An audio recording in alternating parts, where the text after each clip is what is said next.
Okay, hello, my name is Justin, this is Victor, and today we're going to be performing a hybrid of the BVM of an apneic patient along with the supraglottic airway. Okay, so we're going to go over the tools that you would need to perform that. So for BVM, we have our suctioning device and our yonker, make sure it's properly attached. We have our oropharyngeal airway. We have our BVM, cannula, and our O2. Okay, it's going to be set at least 10 liters per minute, and we set ours at 15. So that would be for your BVM. For your supraglottic airway, you're going to have your keying airway, supraglottic airway. You have your syringe, your T-clamp to secure it, your CO2 monitor, and lubricant. So that is all that you would need for a hybrid of the BVM of apneic patient along with supraglottic airway. My name is Jeremy. I will be your proctor for the National Registry of Emergency Medical Technician Exam, BVM ventilation of an adult apneic patient, and the supraglottic airway device. You have 15 minutes to complete your exam. Go ahead and start whenever you're ready. Okay, very good. All right, be advised, my scene safe? Your scene is safe. Very good. I'm going to be checking the patient responses of the patient. Hey Chris, can you tell me what's going on, buddy? I'm getting no response from him, so I'm going to be checking pulse and breathing. I hear no breathing, I see no chest rise, and I feel a slight pulse. I will also be requesting additional EMS resources, possibly a paramedic. After checking responsiveness and breathing and pulse for no more than 10 seconds, the patient is unresponsive, has a weak pulse of 60. There we go. So now I'm going to be checking his airway. So I'm opening up his airway and I see? You see secretions and vomitus. Okay. So now I'm going to be suctioning the patient. I'm going to be turning on my suctioning device, making sure that I do not cover the hole as I go down. I want to make sure I don't also lose sight of the tip, and I will suction for no longer than 10 seconds on my way up. The mouth and oropharynx are now clear. Okay, very good. So at that point, I'm going to be opening up his airway and using the oropharyngeal airway. The way I go about measuring this for this patient is going from the tip of the earlobe to the corner of the mouth. So I've opened up his airway. I'm going to insert it facing upwards first. Okay. Once I get about halfway in, I can use my fingers to open up the mouth a little bit more and turn it 180 degrees. No gag reflex is present, and the patient accepts the airway adjunct. Very good. So this time I'm going to be bagging the patient, making sure that my O2 is connected to my BVM and it's already turned on. I'm going to use a C and E clamp, the tilt chin lift.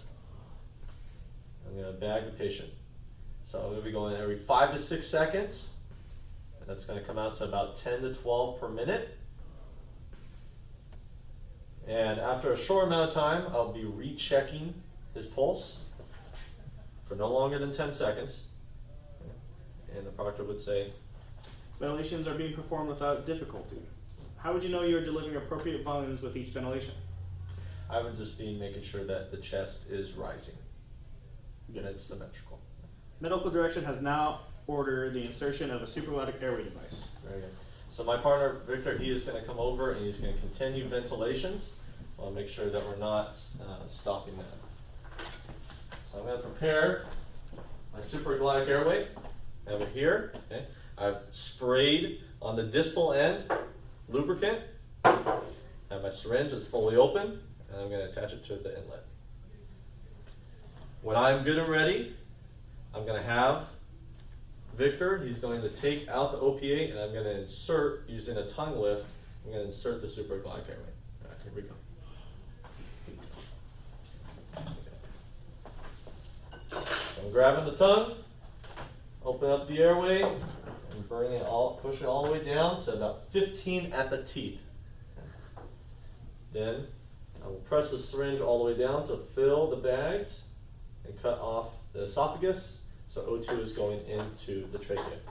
I also want to make sure that I don't lose my grip on the supraglottic. I will then go back to ventilations. If the way I'm going to tell if I have good, proper ventilations is I can auscultate, so I'll have Victor, he'll come over here. So I can auscultate the lungs. I'll do both lungs.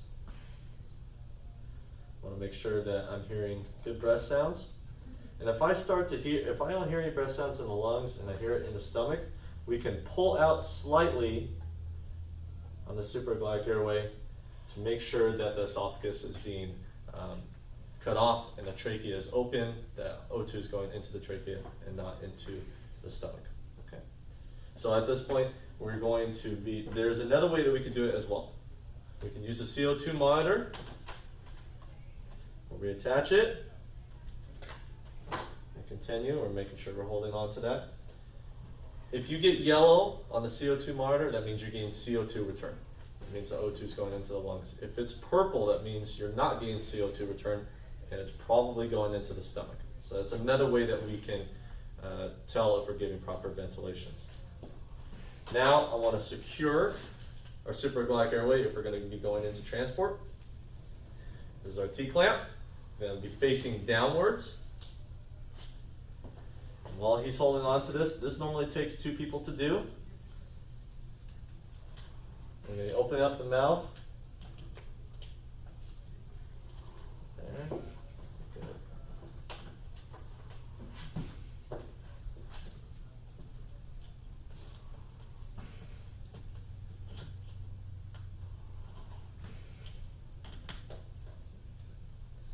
And we'll be screwing this tight just to secure it. So now we have secured the supraglottic airway. We may already be in transport or being just ready to be transported to the hospital. This would complete the hybrid of the BVM of an apneic patient and a supraglottic airway. And that's it. Anything else you would like to add? No, sir.